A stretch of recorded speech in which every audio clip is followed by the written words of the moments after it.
Hello, everybody, and welcome to the final third. And today we are doing our Premier League Match Week 4 weekend reaction. So the game's just finished today. Today we're recording on Sunday. Last game was the Manchester Derby. We will have a big say on that later in the video. But before we do anything, as you can see, Ali's not here. So in his place, Hassan's going to reveal the player. So go ahead, Hassan. I'll be doing that. The player from the last video was Alexander Kolarov. Let us know if you got that in the comments below, and we'll reveal the new player for this video at the end of the video. Yeah, great player. He was at City for a while and was quality. But again, let's get straight into the video. So we're going to be talking about the first game, which is Arsenal versus Nottingham Forest. Arsenal had a convincing 3-0 victory over them. A lot of the new signings getting involved in the goals and being very impactful. What did you think, Hassan? I think as planned, or as we thought, Arsenal just dominated. New signings like Zubimendi, Matchweek and Gyökeres, played their part. I think Zubimendi was outstanding, to be fair. Had two great headers, to be fair. I think it was two headers, wasn't it? No, Zubimendi scored a volley and... the volley was insane. That volley was sick. The contact on that was clean, and he got a very nice header as well. Like a player like Zubimendi, you wouldn't expect them to win a header. Yeah, he's quite short, isn't he? Yeah. I don't think he's the shortest. I think he's like 5'10", 5'11", but he doesn't seem like he's tall. Small, I appreciate that. But I didn't mean it like that. But I think he played very well. I mean, unfortunately, Odegaard got injured again with a shoulder injury, so unfortunate for him. Swift recovery for him. But I think overall the team played very well. I think Forest, as we expected, Nuno leaving. Of course, you get a manager like Postecoglou. He's done it in the Prem. I mean, obviously he didn't get an amazing result in the Premier League, but he still won Europa League. You'd expect him to come in with the manager bounce and probably get a result. But obviously playing against a team like Arsenal is bound to happen. You're bound to get thrashed like 3 or 4-0 if you don't have the mentality for it. And the players just didn't show up for Forest. And Arsenal definitely, and Eze as well, very good on left hand side as well. I think he had an assist as well. So I think it was to Gyökeres. Was it Gyökeres? Yeah, he cut it across to Gyökeres. That was a great assist. And Gyökeres, easy as, to be fair. In those situations, you'd want Gyökeres to score. Easy tap-in for him. It's a striker's dream goal. I think Arsenal just proved why they're one of the teams chasing for the title, and you'd kind of expect that for the signings that they made. And as an Arsenal fan, you're looking forward to see what the team could do especially against the bigger sides. I think losing players like Odegaard can impact them a little bit, but I think Odegaard has been performing well for Arsenal as of late, so I think they can still do well, especially with the squad depth that they got. So that's my take on the game. What about you, Carlos? Obviously as I said, it was a convincing 3-0 win. I think every single one of their new signings has made an impact. Obviously, Mascara came in at centre back, and he was great. Great on the ball. Someone so young, coming in. Obviously, replacing Saliba, big name, has done very well for Arsenal the last couple of years, and didn't seem like he, was missed at that point. A player that I was talking about in the prediction video, Matchweek, because he did very well for England over the international break, and he was very, very good for Arsenal in this game. I was going to say incredible, but obviously he didn't get... I don't know, did he get a goal or an assist? I'm not sure. No, he didn't, but I think he created a lot of chances, to be fair. I think the cross that led to Zubimendi's first goal was from Matchweek, I think, if I'm not mistaken. But listen, he was quality, he was direct, he took on his men, his end product. Listen, that's the thing that we were talking about Matchweek, his end product. Listen, he seems great, and he's doing very well in replacement of Saka, big player to replace. And obviously Gyökeres now is coming into form. I mean, we don't need to talk about Zubimendi. Zubimendi's been class for them, and obviously he scored that beautiful volley. But I think Gyökeres now, I know again it's not against a massive team, and listen, it takes time for a player like that to come in and embed. But he looked good. He should have probably scored 2 goals from that one chance made by Matchweek. But Arsenal looked very convincing. Forest obviously a bit lackluster. Like we said, with a new manager, sometimes you expect the bounce, but when you come to a team like Arsenal, it's not very likely. They obviously lost Murillo with an injury, which is obviously not ideal for them. Listen, it's not the end of the world for Forest. I think obviously Arsenal away is not an ideal first game for a new manager, but if Postecoglou can make it work with this team, I think it could be very positive for them. And I'm not saying they'll do anything crazy, but I'm just saying like they can sort of do okay. I think there's a stat probably not what they with Postecoglou as well. Sorry to cut you off. But I think with Postecoglou, I don't think he's won a game against Arsenal. I think that was one of the stats that was mentioned in the game. So yeah, he hasn't won a game. You're right. I think it was the 3 games that they've had together. Obviously Arsenal, Tottenham. I think it's 4 because his first. I heard it was 3. Maybe it was. I think he might have missed the first one. I'm not entirely sure, to be fair. Maybe 3. To be fair. Yeah. So yeah, you would expect them to kind of do a job, but I mean, obviously, you come into a team that's had a bit of a falling out of the manager, and not the best scenario. So obviously, it's kind of hard for him to come pick up the pieces. Yeah, it takes time, innit? You know what I mean? Arsenal away is not an easy game for any team, so of course it's not ideal for the first game for a manager. But that's enough about Arsenal. Let's move on to the next game: Bournemouth versus Brighton.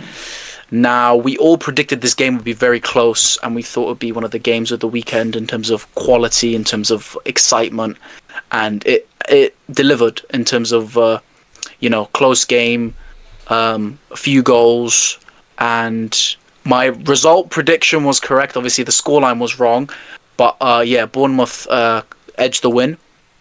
What did you think, Hassan, of the game? As you said, it was a good game as we predicted. Two sides that are, very high in quality, very nice style of play as well. And as I was saying, two sides very strong.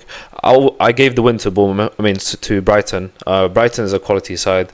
I think they were quite unlucky with a few chances. I think they had the more dangerous chances, but I think Bournemouth obviously created more.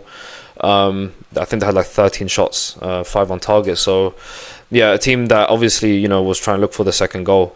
I think they eventually got over the penalty, and it was a kind of a stonewall penalty. Let's be honest. He kind of stood on the player's foot. So yeah, I think Bournemouth played very well. I think they played way better than I expected. They were just a more dangerous side, to be fair. And I think Scott's goal was incredible, the absolute screamer. Bottom corner, just pure power. So yeah, I think that goal was just a sum up of how well they played. And credit to Bournemouth. I didn't give them the win. I thought that Brighton would probably play a bit better than I expected, but yeah, I just think Bournemouth are very smooth, very fluid, very strong on the counter as well. Dangerous side. They proved that against Liverpool as well, so I'm not entirely surprised either. But Bournemouth is definitely a team to look out for. With a team like Brighton that dismantled City with a 2-0 win, it's a big achievement to win against a side like that. So yeah, I say for the Bournemouth fans, it's a nice boost in confidence, and you'd hope that the team as well starts performing. And Bournemouth is definitely one of those teams that every team should look out for, especially us like United. So yeah, that's what I've got to say regarding the game. What about you, Khalas?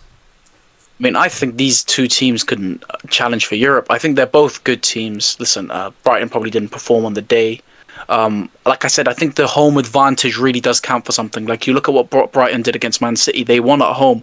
Listen, being the home side really does have an effect. Obviously, your fans are all behind you. You feel the atmosphere. You're used to the ground. So it does make a big impact. But obviously, don't take anything away from Bournemouth. They were the better team. They probably should have won by a bigger margin. Listen, I again, it's one of those games where we said it would be very close, and obviously, by the scoreline 2-1, it clearly was. I wouldn't say Brighton fans should be worried at all, but obviously the next couple of games they need to sort of lock in, as they say, when coming up against the teams they might have to face. Again, Bournemouth is a good side. It's away from home. Obviously, probably the ideal result for them would have been a draw. Like I said, Bournemouth are quality. Semenyo, we talk about him. He's been fantastic this season. Obviously, with that game at Anfield, and obviously scoring a penalty today. So, it was sort of expected for it to be a good game, and it well and truly delivered. So we will move on to the next one, and the next game is Newcastle and Wolves. If I can just pop it up. Yeah. So Newcastle and Wolves, and we thought it would be a bit more of a convincing win for Newcastle. Obviously, they are the much better team. They had the much better game. But a 1-0 win was the result at the end of the day. What did you think about the game, Hassan?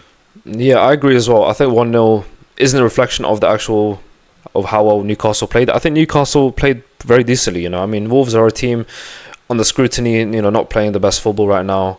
They haven't had the win since starting the Premier League. So, kind of a worrying stat for them. But yeah, it's great to see that Voltemada got his first goal. First debut in the Premier League. That'll boost his confidence. And it was a very well taken goal. Murphy as well with the assist. Murphy is a quality player, to be honest, quite underrated. He does create a lot of chances for Newcastle, and he likes getting up front. I think overall, yeah, it is a bit of a worrying sign for Wolves. I'd say. I think Wolves just lack in all departments, really. Not so much the defensive area. I think defensively they did okay. I mean, one goal is not terrible, because he won't go to Newcastle, which is a very good side. I wouldn't say it's a terrible result for them, but I do think Barnes got fouled in the box, and I think it was it looked like a penalty in my opinion. It was quite of a harsh decision not to give the penalty. But I think Wolves run out of smoke, really. They don't really have much to offer up front. I think the midfield is also lackluster. Obviously, losing players like Cunha and Nouri, obviously that reduces the chances of getting more chances, and especially when you got good strikers like Hwang Hee-chan, and I think got Strand Larsen as well. But I think Strand Larsen didn't play this game. He didn't play this game, did he? Or he might got subbed on. I don't know. I don't think he did. No.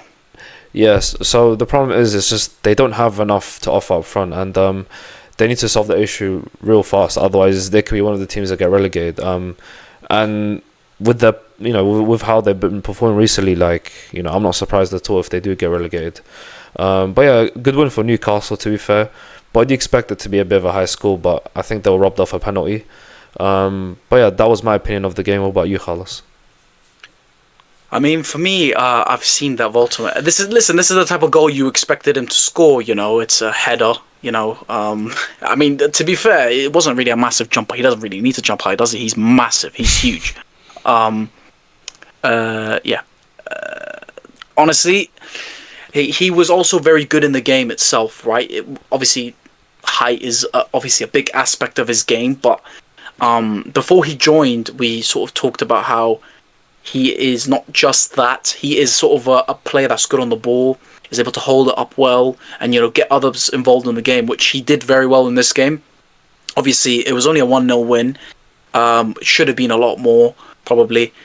I just think that with Wolves, they had that chance right at the beginning of the game, right? Literally, kick off. They almost scored, and it was a great save by Pope. But I would say, it's looking dangerous for them. They've lost the first 4 games. They're rock bottom. This is not a good start to the league. You would have hoped for their sake that they can sort of be in amongst, doing okay. I'm not saying they're going to win every single game, but get a result here and there. Exactly, mid-table. The team above them have 2 points, which is Aston Villa, right? And they're on. And I mean, Wolves are on 0, right? It's not a good start. Listen, if I just have a look at their next game, I think their next game is Leeds at home. That is a good opportunity to go and get a win. I think if you're going to get a win, you need to get that win against Leeds. Even if they did, they'd still be below them, which is still crazy. But they need to lock in. I think for their fans' sake, for their Premier League status's sake, manager as well. The manager's sake, and obviously for the potential of keeping their players next season. But again, Newcastle should have won that game by more. But we'll move on to quite a... The 3 p.m. games on Saturday were quite boring stale. In a way, you know what I mean? Very stale. Yeah, very stale. Yeah. Very, very stale.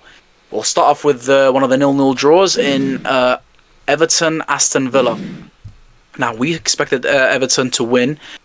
It was probably quite a close game. I mean, Emi Martinez had a fantastic game for 100%. Aston Villa, so he was probably the main difference. I don't know, Hassan, what did you think? Yeah, a very tight game, but I think Everton probably had better chances. I think Grealish, was quite influential in that game. Had very good crosses in the box. But I think Emi Martinez, yeah, he was just incredible at that game. I think United probably missed the gem with him, to be honest. Like, I just think as United, we do need that goalkeeper, but I think Aston Villa have done the right choice by putting him back in the team, because they do need a keeper like him to get results out of bad situations. I think Villa are just not off the mark yet. They haven't started the Premier League pretty well. And I think Everton are the better side in this current moment in time. And I think, yeah, they were quite unfortunate to not score a goal. I think Everton have very good chances.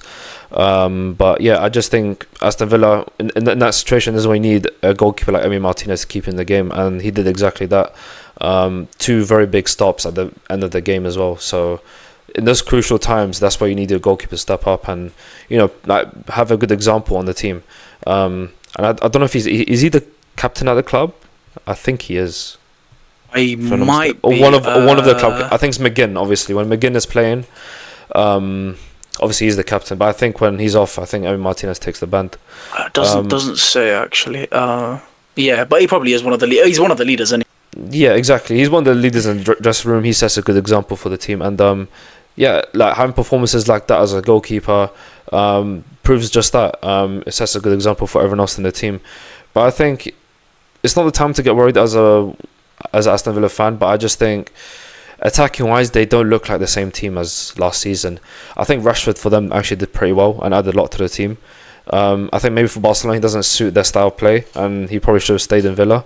But obviously he didn't activate the buy clause. But I think might have been a bad mistake for them, because I feel like they do need the Rashford. Not saying this, just so Rashford can leave my club, but I think that Villa do benefit from a Rashford, because I think Watkins is up to it. He hasn't been hit the home running. I think Rodgers as well, he's kind of fallen off as well. So yeah, I think the strong point of Villa right now is the defence and goalkeeper, because that's what proved in the game. It was mainly Everton creating all the chances. I think they have incredible players. I think Ndai's very underrated player. Grealish, we know his qualities from when he was playing at Villa. I just think that he was kind of wasted at City. Obviously, he didn't play to the style that he was used to. Dewsbury Hall, he's proven to be an excellent sign. I think overall Everton had a very good game and maybe should have got a result. I was expecting them to win, to be fair, but yeah, it was quite a close game. And as a Villa fan, I don't know if the alarm bells are ringing, but it is a bit of a bad start to the season, and for Unai Emery's sake, he has to get a result soon. Otherwise, his job could be in jeopardy. But yeah, what about you, Khalis? What do you think? I mean, I think the best way to sum it up is a very hard-fought win for Aston Villa. Everton were the better team in terms of chances, maybe not in terms of overall game. I mean, the possession was quite similar. Like you said, Emi Martinez coming in clutch for them. The defense doing very well. It seemed like obviously Everton were attacking a lot, and obviously the players we were talking about, the attacking ones in Ndiaye, Dewsbury Hall, Grealish were, on fire, and obviously their link up is just improving by the game. Obviously they weren't able to score today, but in the game. But they're still very dangerous, and obviously I think Everton have a very bright season ahead of them. On Aston Villa's side of things, listen, there is a major fall off. You can't really point out what it is. I mean, it could be a Marcus Rashford. You can't guarantee it though. He is a great player. He made a big difference for them. I mean, if you watch the Champions League game against PSG at home, he had that beautiful assist. And listen, he's a great player. But again, there's a lack of quality in that side. There's a lack of X factor. They have Buendia and John McGinn in attacking positions. With all due respect to them, they are midfielders and probably box to box. Maybe Buendia is a bit more of an attacker, but yeah, they're not the quality that Villa need. And I think maybe that whole front line needs to be looked at in terms of. I mean, they got Harvey Elliott, they had Daniel Malin on the bench, they had Jadon Sancho. They had options. And I think maybe it might take a bit of time for them to, actually, unlock those players into their system. Maybe not something to be too worried about. It's a good result for them in terms of getting a good point away from home against an informed Everton. So I think they would take it at the end of the day. But the next game we'll be looking at is another 0-0. Palace and Sunderland. Again, it's very boring set of games in terms of the 3 p.m. games. Probably say Palace with a better side. Yeah, what did you think, Hassan? Yeah, I agree. I think Palace were the better side, and as expected, I think most of us gave them the win.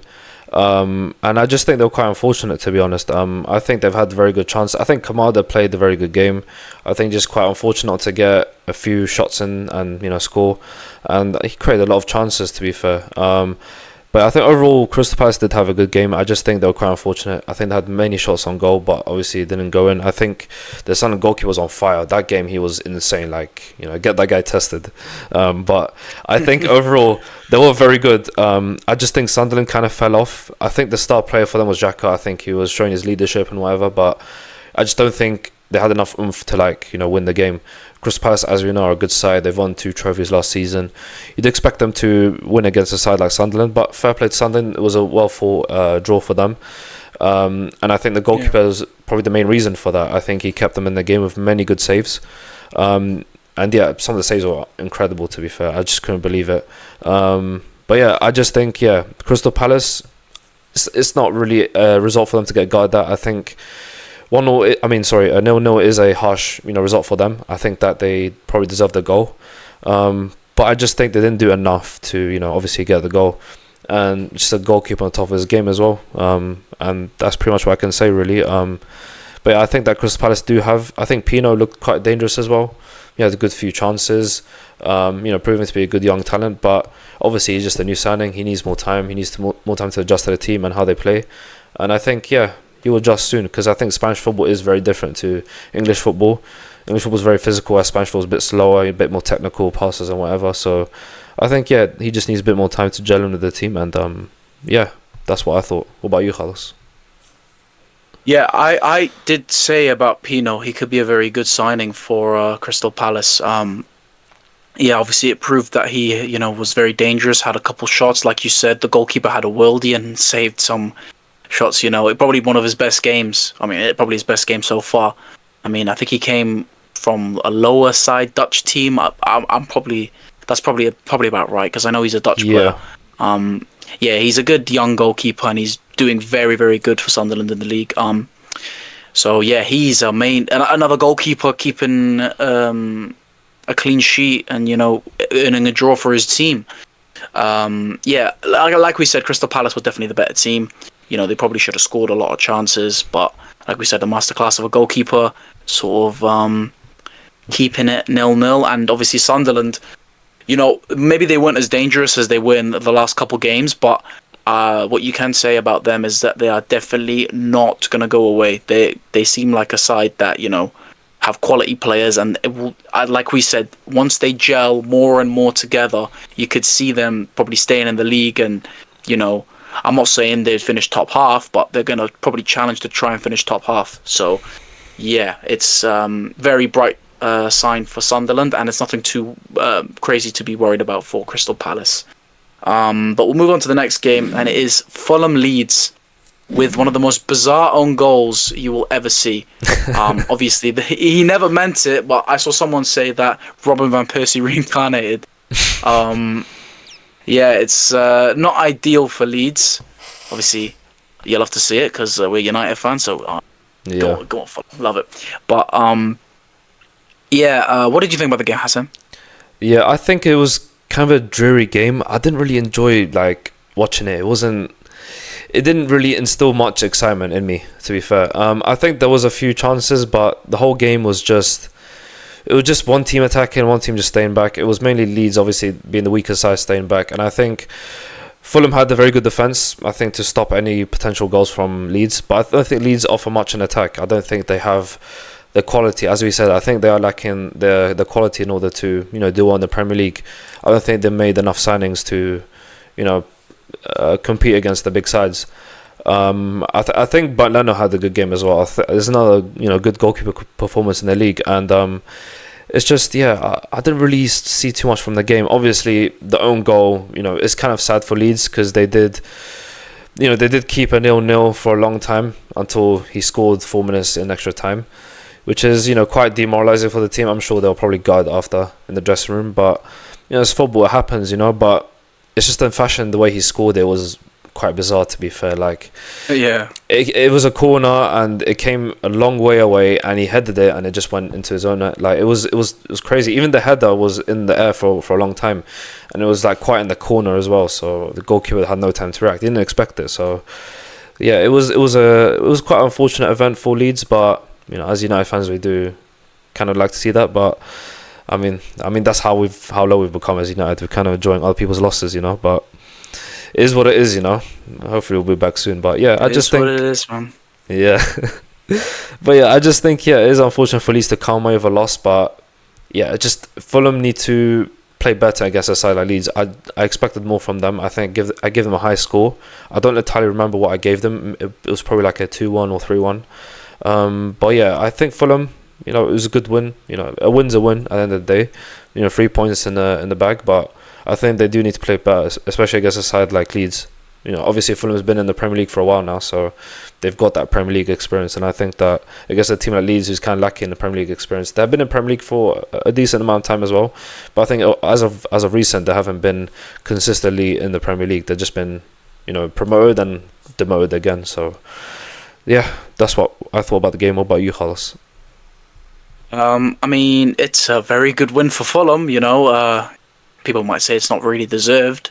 A last-minute own goal from, like you said, one of the most bizarre headers you'll ever see.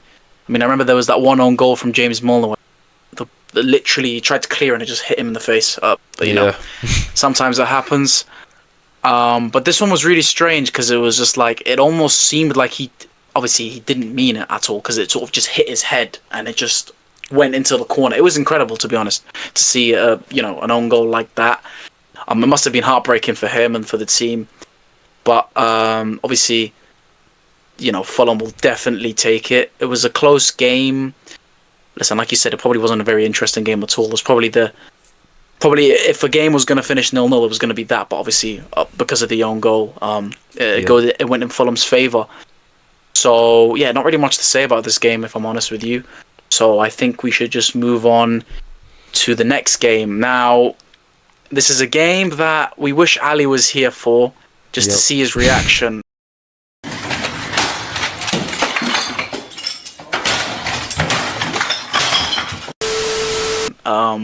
West Ham got beat 3-0 by Tottenham. You know what? We'll try and do him well. We'll try and give him a little, we'll try and lose our head for him. You know what I mean? Because we're gonna lose our head later on anyway. But so we may as well just get a little. Just prepare ourselves. You know what I mean? Yeah. A warm up. Yeah, exactly. Yeah. So what did you think about the game? What I thought about the game, I think for West Ham to come in, especially after winning 3-0 against Forest, it's the perfect chance to showcase what they're capable of, and they did the opposite of that, unfortunately. I think that Tottenham just proved they're the better side, some Tottenham players didn't perform that well. Spence and Tal, not really the best. They weren't in the game. Simons, to be fair, had an assist, so good start from him. As the new signing. I think Spurs are just a good side. They've made very, very good signings. They've kind of boosted the team.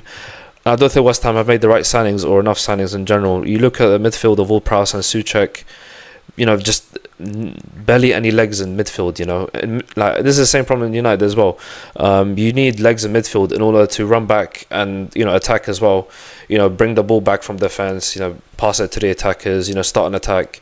But when you have two slow midfielders who are also, I don't know, they're kind of losing the quality. Ward-Prowse is getting on in age as well. And Ward-Prowse is just a player that for me, he's average. I just don't see him as a very good player. Maybe in his first season for West Ham he was decent, but after that he just kind of fallen off. I just don't rate him as a player. Souček has had good seasons for West Ham. I just don't think that's his position. He's not a CDM. I think he's more of a number 8, a player that likes to go up front, helping the attack, score goals. So he's kind of being forced to play, just like how Bruno's forced to play a number 8 role in United. So you can't entirely blame him. Obviously you can't blame him for the red card. I think it was a reckless tackle. Could have possibly broken the guy's leg. So it's not good to see fouls like that. And I think Graham Potter is also just a bit clueless, I'll be honest. you start a lineup like this. I know Somerville came in and did a good job against Forest, but I think starting Fernandes on the left is probably the better shout. Because that's how he started against Forest. He had the Fernandes on the left. I think he had on Cam. I'm not entirely sure who he had on Cam, but I think that setup of Mateus Fernandes on the left was better for him. I think that he brought in good creativeness on that side of the pitch. I think Somerville did enough. He's a direct player, but I don't think he influenced the game enough. But look, I think West Ham are just they're not the team that they once were.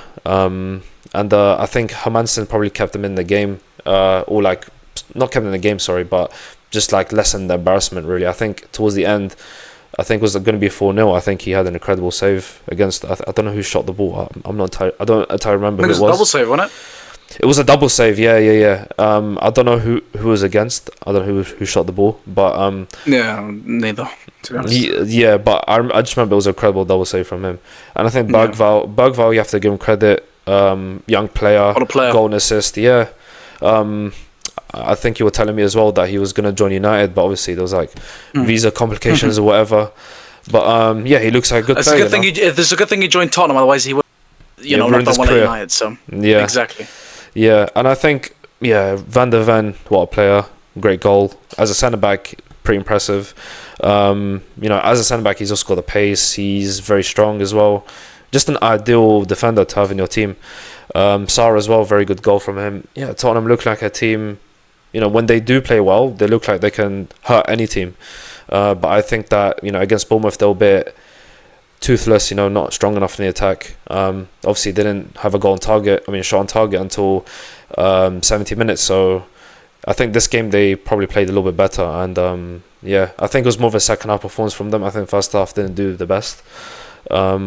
But I think Spurs, if they carry on, play against the big teams especially and do well, they could potentially compete for the title. But for me, I think Spurs, best for them is probably like top 4, maybe top 6. But, we'll have to see. What about you, Khalas? What do you think? I'm going to try and do Ali some justice here. Because Graham Potter, okay, no, I'm not going to swear. Graham Potter, honestly, like when I saw the lineup, I wasn't happy myself. I'm seeing like you've bought 2 new midfielders in Fernandes and I'm sorry, I'm going to completely butcher this name. Magasa,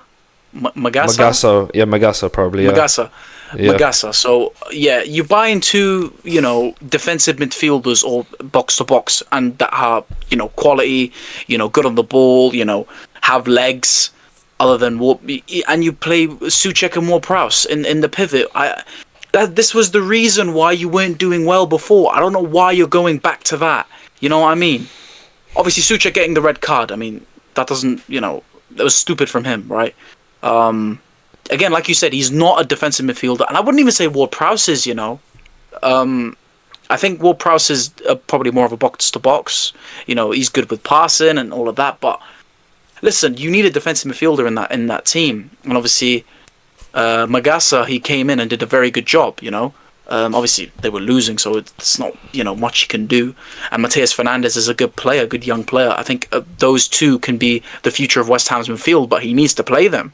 And obviously the stupid thing is you play Mateus Fernandes on the wing and you put Bowen up top when you have 2 strikers on the bench. It doesn't make any sense. Like, it's time Paqueta. I don't get it. It seemed, what it is? There's similarities between West Ham and Man United in terms of the manager is not selecting the right players for the team, and it's really hurting him, the team, the fans, and the players. It's not good from on the West Ham side of things, Again, you brought your new centre back in. You haven't really played him. You have good wingers on the bench. You had, Luis Guilherme would have probably done a good job on the wing if you'd give him a chance. But again, that's it's poor from Graham Potter, and the loss was deserved because, like we said, Tottenham were fantastic. The much better side. Probably should listen. I was talking to Ali about the penalty and goal situation. He said it's a foul. Don't know if there's much in it, to be honest. Maybe I'm being a bit harsh. It's probably a bit soft, but okay, the goal was a sellout. It didn't really matter because obviously Tottenham, scoring. And listen, I think that they are missing one key thing, and that's a clinical number 9. Like we talk about loads of teams and needing a clinical number 9. I mean, Harry Kane would be perfect for this team, if we're honest with you. Do you know what I mean? Like having chances created by Simons and Kudus and Bergwald has come in. Like their midfield looks a lot more balanced now. Yep. Where in a couple like last season it was just purely defensive midfielders. And now they have obviously Bergwald. Obviously he played, but he got injured. To be fair, I don't know why there's some Matthias Tell. Like Matthias Tell for me is a confusing signing. It's a strange one. It's a strange one. Listen, he hasn't done well. I think he wants to play him into form. I mean, they won 3-0. It might give him a bit of confidence. But like you said, Mickey van der Ven, I think, is probably the fantastic centre back. I mean, Bergwald probably the man of the match, but van der Ven, man, he's fantastic, bro. He's rapid. He's strong. He's good on the ball. Like he is the definition of a perfect centre back. Now, if he can keep consistent, he's got the potential to reach the heights of some of the best. Obviously, Romero alongside him, and their defense is good. But yeah, I would say that it's a very bright future for Tottenham. Obviously, they didn't win against Bournemouth, but listen, if they can keep up their form and just continue to play and take it game by game, like you said, they could be in a title challenge and at the least a top 4 challenge. So that is that game done. Sorry, Al, if we didn't talk about West Ham as much as you might have wanted, but we tried to cover as much points as we can because we have a lot more games to go through. So we'll move on to the next one, and that is Brentford Chelsea. Now, we predicted quite a heavy win in Chelsea's favour, finished 2-2. Now, it's not good on Chelsea's side. They probably needed the win, to sort of push themselves up the league. I mean, same with Brentford, of course. I've been very harsh with Brentford, thinking they're going to get relegated. Listen, obviously they've done well, and they've got a vital point against Chelsea. Scoring 2 goals against them is very good. Yeah, what did you think about the game, Hassan? Yeah, I think that Brentford off to a good start, obviously. Sharda's goal. But I think that, obviously, that was mainly a defensive error. I don't remember who the centre-back was against Sharda. It might have been Tosin. But he was completely, he just completely miscued, and he just completely missed his man. I think he just tripped up or something. But yeah, you can have a look if you want. But I think Sharda has a nice bottom right corner finish. There's a counter you're right. It's Tosin. He doesn't close him. Yeah, he kind of loses his footing a little bit, doesn't get tight to his man. I just think that Brentford, I think they're similar to what they were last season. I think they're a team that plays on the counter, and they do that effectively, to be fair. You got to rate them that. I think Henderson had a very good ball to Sharda for that goal, so you got to rate that, to be fair. But I think Chelsea, is kind of what we said about Chelsea. They just lack an experience in defence. And it kind of proved that in that game. I think Sanchez didn't have a bad game, but obviously when you have young players in defence, you do need that leader to step up and kind of guide the young players and line them up, especially for corners and stuff. Because I think one of the goals was conceded by a header at the back post, so that's why an experienced player would know exactly how to cover that. But when you don't have that, then obviously it's going to be difficult to defend against that corner. I think Chalobah is a good player. I think he does have experience, but I think you need a more senior player, to settle the team and set up the defense and everything. Look, I think Chelsea played a good game. Caicedo's goal is amazing. What a player he is. He's having a very good season. But yeah, I just think Brentford. I think the fans. The fans at the GTEC Stadium probably helped them out a lot. Obviously, it gave them that big cheer for the first goal. And yeah, obviously, when your fans are behind you, then definitely spurs on the team and make them play better. But yeah, I just think Brentford, good result for them. 2-2 is always a good result against a side like Chelsea. And yeah, they got to give credit to themselves. I think they had dangerous chances too. I think Chelsea just didn't have enough up front. They were just lacking. I don't know if it's the formation change. I don't know if it was the wrong players up front.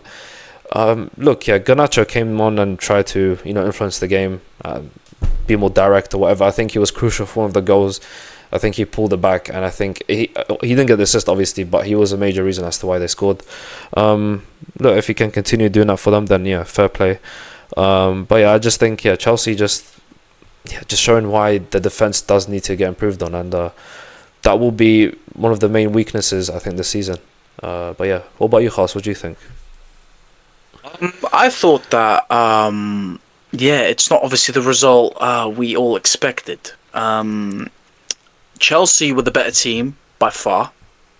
I'm looking at the stats, and Kelleher had an incredible game. Oh So yeah, did Sanchez in the other side. I saw some of the saves. Yeah, to be fair, we all knew he was good since his time at Liverpool, coming in to replace Alisson and being very important in their title win last season. So they have a very good goalkeeper in Kelleher. Um, in terms of the goals on Brentford's side, it's poor defensive mistakes. Like you said, with Tosin didn't close his man correctly. I mean, it took a deflection on the way in. And for Fabio Carvalho's goal, it's poor marking from Garnacho, loses his man. Listen, he's not a defender, but it's still poor from him. of course. Again, like I don't really know what happened, but in terms of what was it hitting his thinking, yeah, but when he did come on, he was very direct and dangerous, and helped them get a goal to put them in the lead. But and obviously Cole Palmer scoring his usual. I think this is like one of his. Do you know what it is? It's kind of crazy. It's probably one of his first open play goals in a while. I saw Yeah. something like he hadn't scored an open play in the Premier League in a while, in a long time. But like, the finish, you can't take anything away from it. It was a quality 100%. finish right in the corner. And obviously Cole Palmer, we know how good he is. Obviously Brentford will definitely take this point. It's an unbelievable point for them. Of course. Like we said, we're not sure how well they can do completely in the league. Obviously their aim's to stay in the league. I don't think they'll be fighting for the top half. Maybe I might be wrong, but I don't know if they will be doing that this season. I think it should be very interesting for them. I think they can do well, but not well enough to sort of fight for the top half and even Europe. I think they'll probably stay in the Premier League, maybe, if they can keep up with the form they're in. And I think with Chelsea's side, they just need to work on the defensive mistakes. I mean, I guess they've got loads of young players in defence, but listen, it's poor because I think Enzo Maresca coached a 2-0 win, but obviously the 2 goals are from 2 defensive mistakes, so that's not good from their side. But again, they shouldn't be too worried. They've got a massive game in the Champions League against Bayern Munich away, so got to focus on that now. Yeah, big game. So, very big game. So we'll move on to Burnley Liverpool now. This just seems like what Liverpool are doing now. They seem to be scoring late, last-minute winners in every single game they're playing. Again, yeah, Mo Salah clutching up as he always does for Liverpool. Probably we're having the conversation in the combined 11. Probably one of Liverpool's best players in their history. So yeah, what did you think, Hassan? Yeah, another result that we didn't expect. Obviously, we were expecting Liverpool to destroy Burnley, but credit to Burnley for not making an embarrassing result. I think Liverpool did embarrass them in terms of the stats. I think when I look at the shots, I mean, what was it, like 27 shots? 4 on target is crazy, to be fair. Like, of all the 27 shots, you only managed to get 4 on target. But I think they did miss a lot of chances, and yeah, I think that was the main reason why it wasn't more than 1-0. I think Burnley just didn't offer anything up front. I mean, obviously, playing against a side like Liverpool, you just hope to sit back and defend and hope that you don't concede a lot of goals. Because you know that against a team like Liverpool, a loss is, going to happen. I mean, there are miracles in football, but with how Liverpool is, on form right now, and, basically undefeated and winning every game so far, you would kind of expect them to win this game, and they did exactly that. Obviously, Mo Salah coming in clutch, what a player he is. I think is heavily disrespected. He was getting one season wonder shouts, seasons ago, and like he's just proven his class. Like, I know it's a penalty and whatever, but in extra time, there's a lot of pressure onto you as well, against the opposition fans. That could definitely get to you, and you could definitely miss a lot of penalties because of that reason. And like, Liverpool just shown as well, even if they don't have the best game, because I don't think they have the best game in terms of finishing, like just not finishing the chances. But they proved that they can still claw back and get 3 points somehow. Like, I guess Newcastle, we saw that as well. They were obviously not the better side, but they still managed to win it in the end.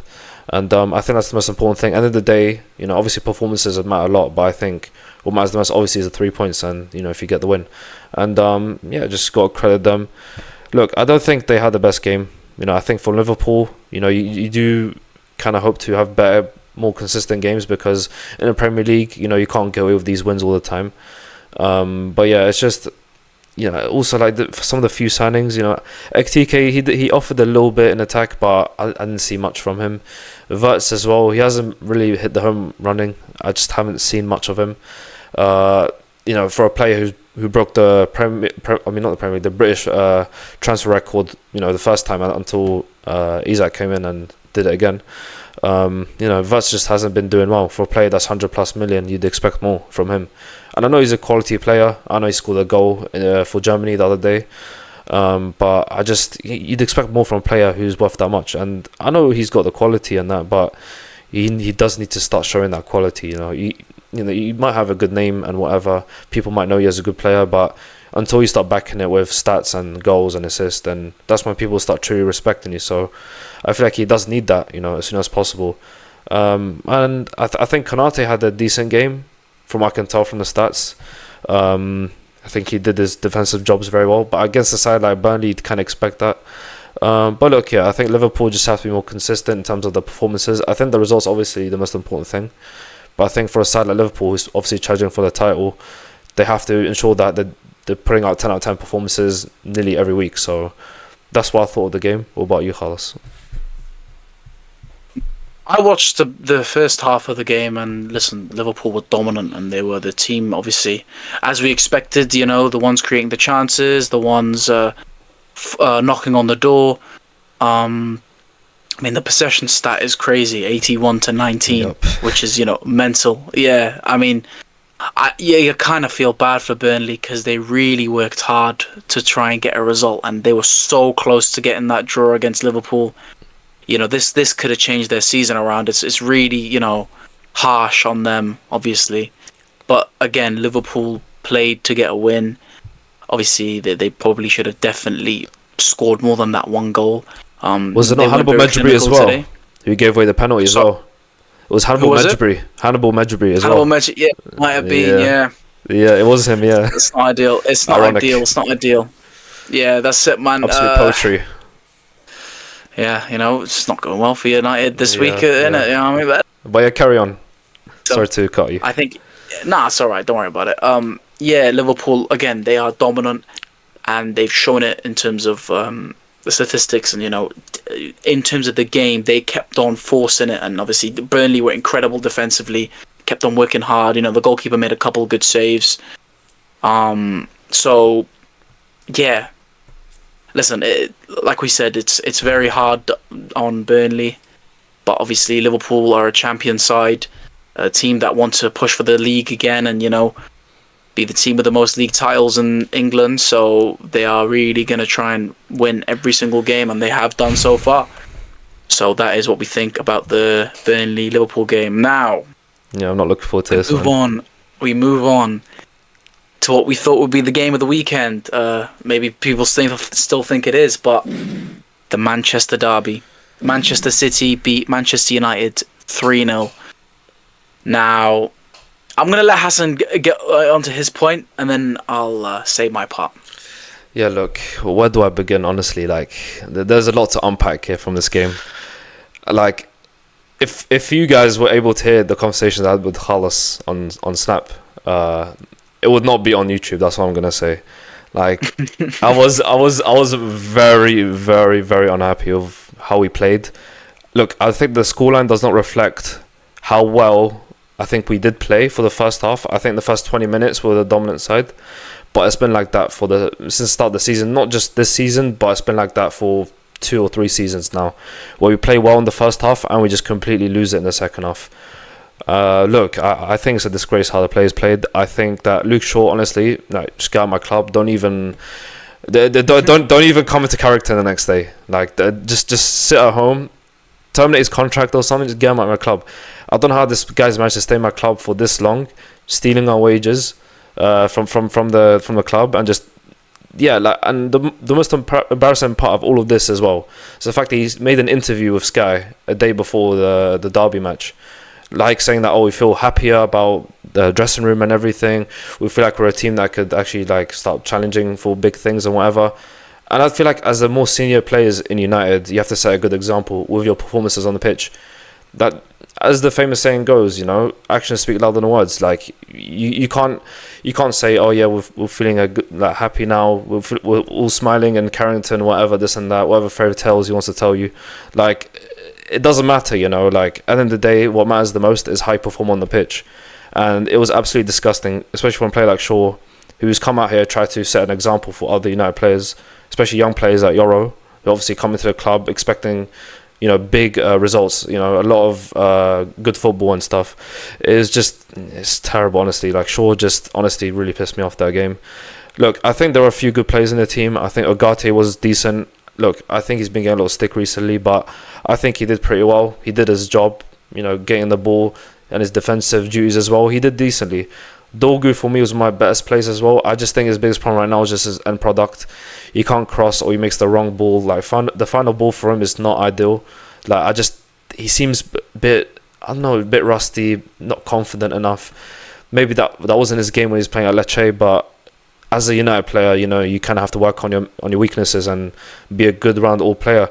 And look, when I looked at the lineup as well, I saw Bruno in midfield again. I was like, here we go again. Like, we're just going to get run over more than a bloody dead pigeon on the road. But it's just Amrim. This is what Amrim's going to do. He's going to obviously we watch Mark Goldbridge as well. He's sacking himself by playing Bruno every weekend in the midfield. We only play one game a week as well. So it's more embarrassing the fact that we can't put out good performances. The players don't have enough legs to run and challenge for the ball, make tackles and whatever. Roy Keane always talks about this every week, but yeah, these players don't get it in their head. It's so stupid. Look, as Sheshko as well, you have to feel sorry for him. He had a few good chances. One chance that he had to do it all on his own because no one would set up anything for him. And as they say, United stands well as a graveyard shift for the striker in our club. Like, the striker doesn't receive any chances. He just stands there, does nothing, just runs after the defenders for the ball, and that's it. Like, it's terrible. We've signed a player for 60 million odd, and he can't get a single chance. I mean, Dorgu as well. Like, some of his crossing was very far. Like, Sesko's a player that can jump high, and we want him to be on the end of those headers. But he can't reach them because how terrible our crossing is. You got Dallo, who's also terrible at crossing. Now, we've got no good crosses. Now, we've only got Mboma, who's decent. I think he was one of the star players in the match for us. But yeah, it's just a terrible, terrible performance. Look, Amarim, I back him. I don't think that second manager is the right thing to do. I think there are big problems at the club, and I don't think it's on the manager. We've sacked 4 or 5 managers in the past. What has that done for us? Absolutely nothing. So for you to come here and blame the manager, it's just being naive and just want a quick solution, temporary happiness result, whatever. Like, I don't think that's the long-term solution for United. I think Amram speaks a lot of sense. He's very transparent. He doesn't lie. Like Ten Hag, you can tell Ten Hag, he has favouritism with certain players like Rashford. He'd still play him even though he was terrible. And I think Amram does have that with Bruno, but I think he's a bit more transparent. Look, I think Bruno doesn't have to be dropped. I think he just has to be played in his right role. I think Ahmad today didn't really offer much in the number 10 role. And that's where Bruno's best position is. Bruno's our best player for a long time now. He's been our best player since he joined, and he's been the best player we've signed since Alex Ferguson left the club. So if we to play him in a bad position, he's not a number 8. I know the back of his shirt might say number 8, but he's not a number 8. He's a number 10, a creative player. He's got a lot of creative outlet, very creative on the ball, incredible shot to him as well. You're wasting him over there. And in fact, you're hindering him. You're ruining the whole team by putting him there. He lost his man for the first goal. Obviously it's not his fault. I think Shaw obviously got sent to the shops by Doku, sorry. But yeah, it just Shaw gave away 3 goals, and that's unforgivable. Honestly, I think it should be his last game as a United player. After that, I would never let him play again if I was the coach. And yeah, it's just look, I can't blame the whole team, but yeah, it's just Shaw, terrible. It's terrible performance from him. I think Bruno as well, as a captain, you have to be a bit more, how to say it, just spurring the team on to play better. You didn't see that enough from Bruno today. As a captain, you should be asking more from your teammates, and he didn't do that. And he should be asking more of himself as well. And I think Bayende as well, we know Bayende is not great. In goal for the second goal, I think he took too long to come off his line. He's caught in 2 mans. Do I come off now? Do I not?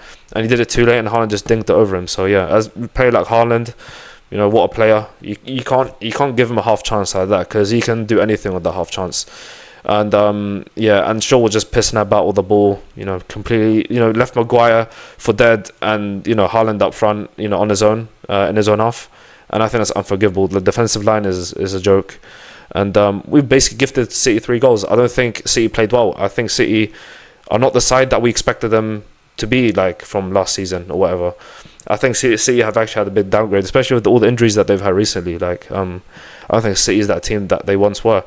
So for us, I said in the match preview as well that this is a game that United should take the biggest opportunity out of. You know, like, City is right now weakened side, and we saw that in the game as well. They didn't offer that much. We just let them score 3 goals like that. So it's disappointing, you know, because this will be our best chance to beat City this season. And I think when they come back stronger for the second game at Old Trafford, it'll be a much harder game. And if we lose embarrassingly at Old Trafford, it's going to get a terrible reaction out of the fans. And I think Amrim is going to be more at risk of his job if he's even going to be there. You know, hopefully he doesn't get sacked, because I don't want to get sacked, but the pressure's on, you know, and he's got to speak up for the players, and the players need to speak up for themselves on the pitch, because the performances are not good at all. But yeah, I think I've ranted a lot about United. What about you, Khas? What do you think? Yeah, what do I say? I mean, I already did a video. I posted it on the social media platforms about my instant reaction. Obviously, having more time to digest it and watching the game again, watching the highlights. Listen, it's just so poor. Like Hassan was saying, Man City weren't at the races. They weren't, you know, the dominant force we know them to be. You know, I mean, the stats, you look at it, okay, maybe at some point the possession moved in our favour because of, you know, in the first half, City had more possession. Second half, we had more, and overall in the game, we had more possession. We had better shots. We had more shots, actually. Obviously, the shots were from probably stupid places, and obviously, near the end of the game, we probably should have got a goal. You know, it was, yeah, it's poor, man. We seem to be leaking goals very poorly. We saw that against Burnley, and we're seeing it today. You give players like Foden and Haaland even a half chance, and they take it, because these two have been fantastic against us in previous games. I mean, one of them, they both scored a hat-trick in the same game. Do you know what I mean? The players, they love to play against us.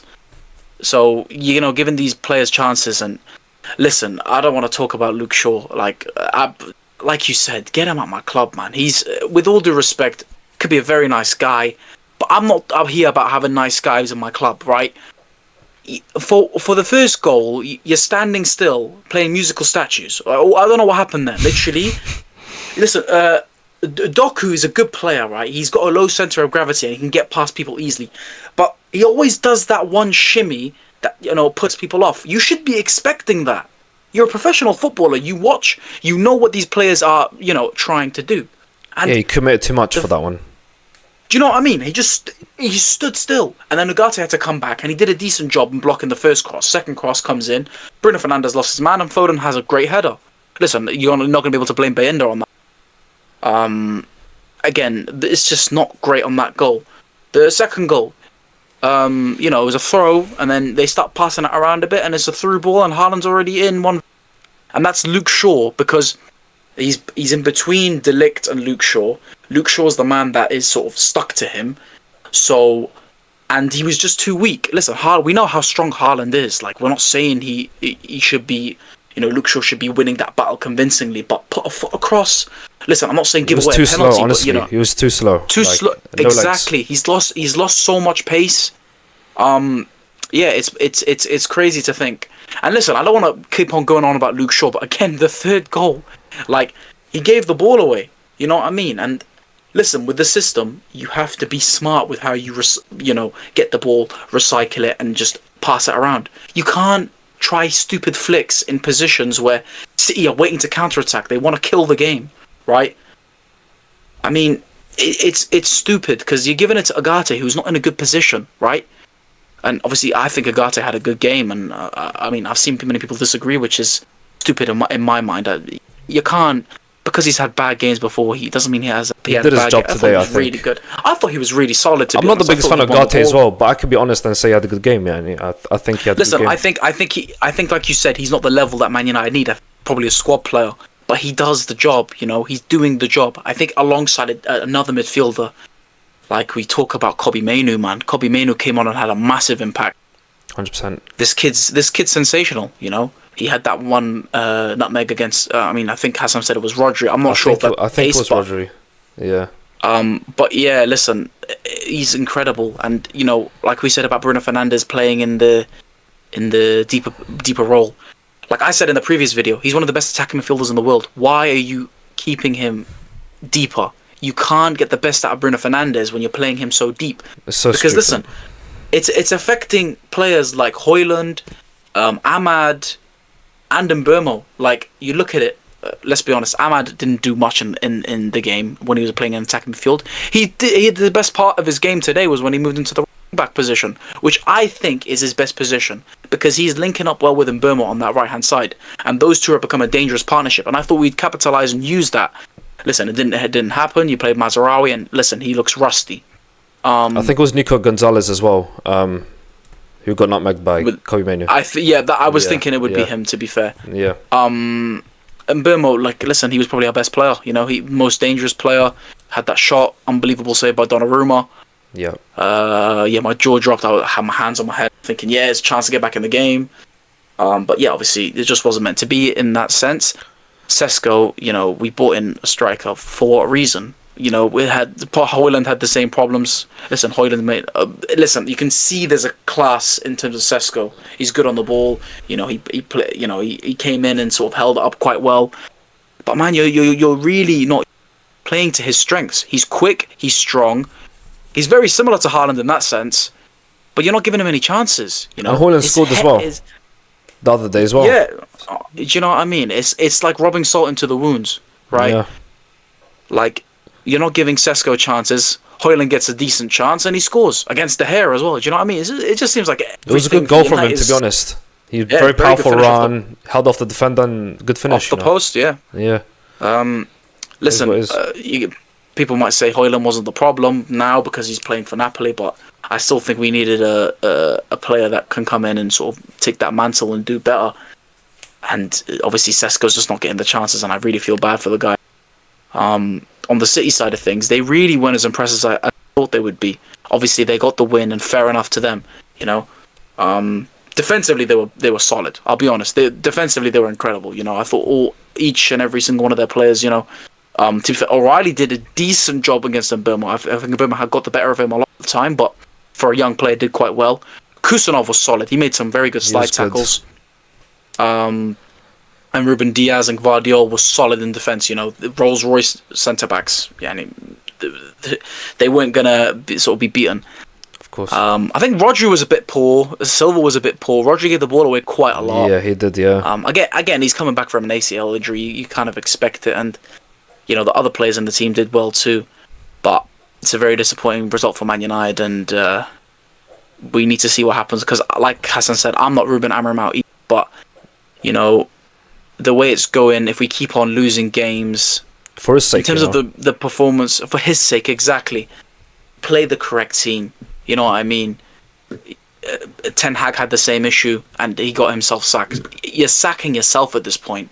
It's not like the fact that we are playing decent football. You can see from the stats, you can see from the eye test, we're playing good and we're creating chances in terms of, being in that attacking position, but the players are letting him down. But that's also on him because you're not selecting the correct players in the correct positions. And the subs as well. Taking off Euro killed the game, honestly. It gave them 2 goals. Exactly.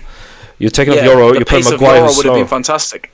Yeah, exactly. And you have Aiden Heaven on the bench as well, so makes no sense. Listen, he had a bit of a stinker today. A bit of a stinker. He had a big stinker today. I'll be honest about it as well. Even though I love the guy, he had a. Yeah, he didn't have a good game today. Yeah. Listen, the problem is, we keep on saying this. With Man United, you sack a manager, you bring in a new one, there's a sense of false hope. They could do well maybe in the first couple of games. Amorim hasn't really had a good, run of games at all. It's been quite poor under him for, the whole tenure. And yeah, you'll probably get him sacked. You might go for the Brighton manager, you might go for the Bournemouth manager, you might go for Crystal Palace's manager. They come in, they might have a good start, but they fall off again, and we're just in a constant cycle. I think to be smart and to really back Ruben Amorim, they've backed him. He's not going to change his style of play. He's got to be smart in terms of who he selects and the way he plays. Listen, that's not going to change. But yeah, I think we've talked about Man United a lot there. Yup. And yeah, we're not happy, but football's football. Sometimes you have your ups, sometimes you have your downs, and Of course. unfortunately, we're in a deep down period right now. And it's just a sport, you know what I mean? Like, it shouldn't be your yeah, whole life, yeah. but obviously it does put you down when you're passionate about football. No, I mean, in terms of, I'm down in terms of they're down, the players are down, the manager's down. I mean, Yeah. like you said, Luke But even Shaw's as a come fan up as well, some it's a interview. derby, you know what I mean? Yeah, exactly. Yeah. The fans come. Okay, they didn't make a massive journey. It's in the same city, but you know, They to left come after. there in a hostile environment, and then Man City. Oh, those fans always do that. The thing where they turn around and jump around and stuff. Oh, yeah. It gets on my nerves. It gets on my nerves because they win the better team. But you know, fair is play what to it them. is. They won the game, and it is what it is. Yeah. But yeah, we spent a lot of time talking about Man United. Yeah, that's it for the reviews of games. Thank you guys for coming in. Before we end the video, Hassan, if you want to give us the new quiz. Yes, just give me a second. No problem.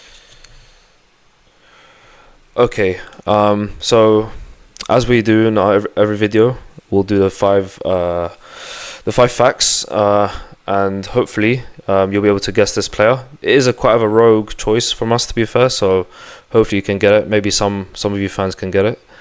But yeah, here's the 5 facts. So the first fact is he graduated from the Southampton Academy and made his professional debut in 2005.